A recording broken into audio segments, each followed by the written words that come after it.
एक महीने की माथापच्ची और भागदौड़ के बाद भी जब शांति का कोई रास्ता नहीं निकला तो मंगलवार बुधवार की रात चैलेंज देकर रूसी सेना का लाव लश्कर यूक्रेन की सीमाओं के अंदर जा घुसा।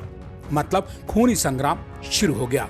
खुद की सीमाओं की सुरक्षा की खातिर रूस ने यूक्रेन की सीमाओं को क्या लांघा, मानो दुनिया भर में हड़कंप मच गया। अमेरिका ने रूस पर तमाम प्रतिबंध लगाने की घोषणा रात में ही कर डाली। वहीं ब्रिटेन ने रूस को हड़काने के लिए बड़े बड़े बयान देने शुरू कर दिए। इस गलतफहमी में कि रूस यूक्रेन की सीमा में जा घुसे अपने लाव लश्कर को शायद घबरा कर वापस कर ले। इस पूरे कांड में सबसे बड़ी और अहम बात यह रही कि संग्राम तो रूस और यूक्रेन के बीच शुरू हुआ है। बेगानी शादी में अब्दुल्ला दीवाना सा पाकिस्तान रूस में कूदकर अपने आप ही जा पहुंचा। यानी जंग भले ही रूस और यूक्रेन में छिड़ी हो, मगर भगदड़ पाकिस्तान में मची है। आइए आज इसी पर करते हैं बेबाक बात। नमस्कार दोस्तों, मैं हूं संजीव चौहान और इस वक्त आप सुन रहे हैं मेरे साथ TV9 डिजिटल चैनल पर अपना पसंदीदा प्रोग्राम पॉडकास्ट। दुनिया की कोई ताकत या फिर किसी भी देश की बड़ी से बड़ी धमकी रूस को उसकी सीमाओं की रक्षा करने से नहीं रोक पाई।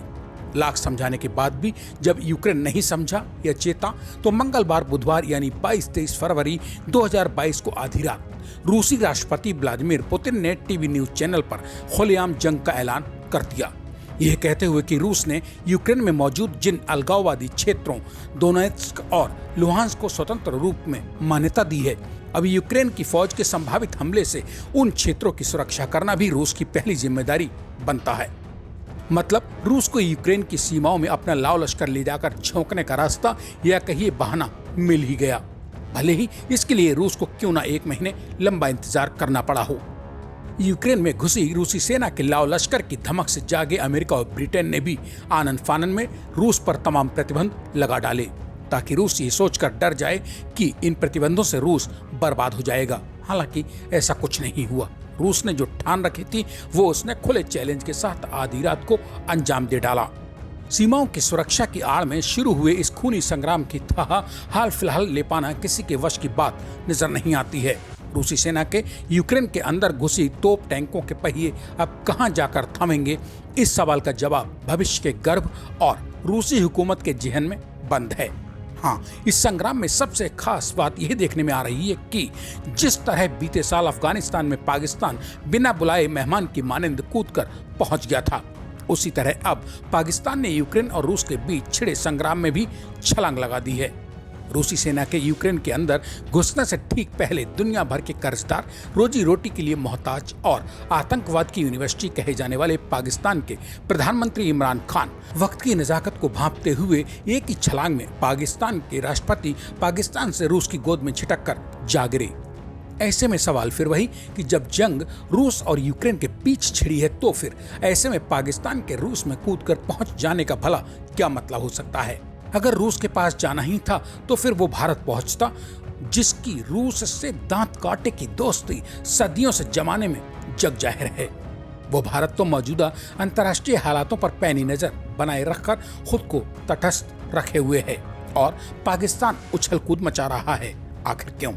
हालांकि इस सवाल के जवाब में पाकिस्तान ने दलील दी है कि उसे रूस ने बुलाया है, इसलिए वो रूस गया। चलिए मान भी लें कि रूस ने बेचारे पाकिस्तान को बुला लिया, तो सवाल ये पैदा होता है कि यूक्रेन के साथ छिड़े संग्राम में आखिर पाकिस्तान रूस के किस काम का है।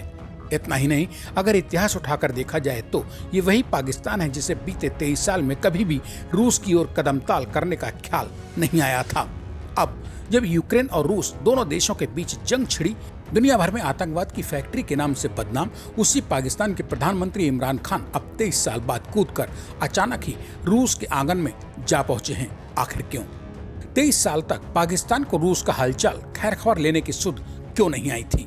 अंतर्राष्ट्रीय कूटनीतिक मामलों के और भारत पाकिस्तान से जुड़े इन दोनों देशों के संबंधों के एक्सपर्ट्स मानते हैं कि भारत को इसका क्या नफा नुकसान होगा, ये बात की बात है। 23 साल जैसे लंबे अरसे बाद अचानक रातों रात पाकिस्तानी प्रधानमंत्री इमरान खान का ये रूसी दौरा दुनिया भर में बदनाम हो चुकी उसकी छवि को सुधारने की एक कोशिश के रूप में जरूर देखा जा सकता है।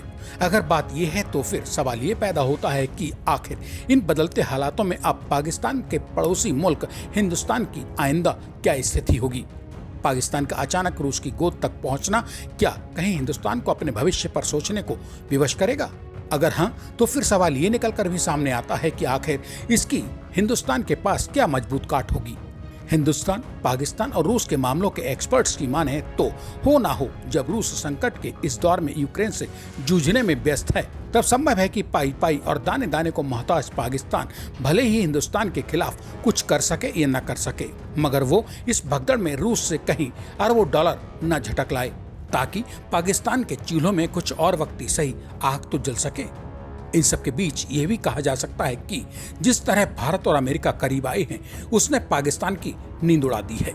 लिहाजा जिंदगी की जद्दोजहद में जिंदा रहने के लिए पाकिस्तान को भी अपने खाने कमाने का जुगाड़ कहीं से तो करना ही है। लिहाजा ऐसे में अगर पाकिस्तान अमेरिका से आंख बचाकर रूस के पांवों में जा बैठा है, तो भला इसमें बुराई क्या है।